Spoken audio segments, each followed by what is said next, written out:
Rev3 Games preview is brought to you by lynda.com. Hey guys, Tara here. It is day 2 of GDC and I just had the chance to check out Monochroma. This is a game that was kickstarted last year from a Turkish developer, Nowhere Studios.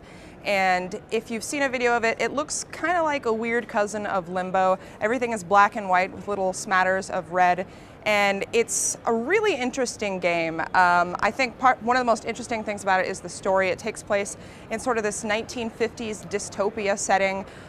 You are a little boy and you are carrying around your little brother who has been injured, and you're sort of just wandering through this world in a rainstorm and all these warehouses. There's a company in this setting that seems to be up to some fishy things involving robots and children. It's actually kind of an exceedingly dark story, which is interesting for a game like this.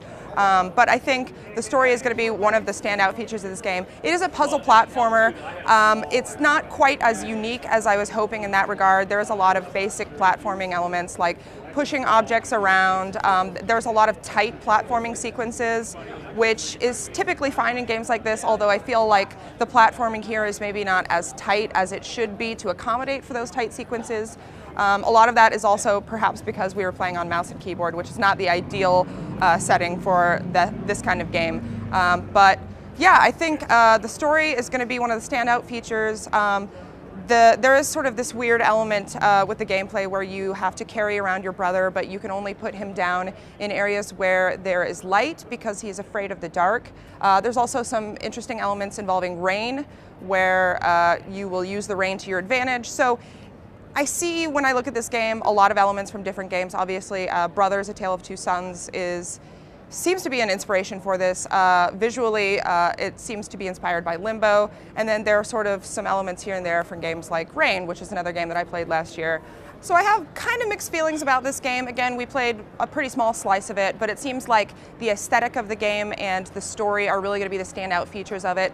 They do say on their Kickstarter website that they are trying not to rely on trial and error. I don't know if I necessarily believe that after the time that I spent with it. It did seem like there was a lot of trial and error gameplay, which is something that doesn't particularly please me when it comes to puzzle platformers. But again, this is a small slice of the game I played, and I'm sure there are many more excellent things to be seen in it. So yeah, this game comes out next month actually, April 2014 for PC, Mac, and Linux. And if it looks like something you might be interested in, then you should definitely check this one out.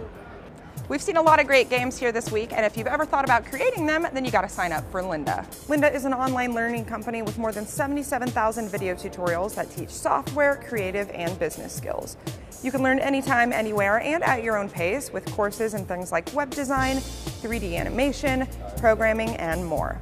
Membership starts at just $25 a month, but you can try Lynda free for 7 days and support Rev3 Games in the process by signing up at lynda.com/Rev3Games.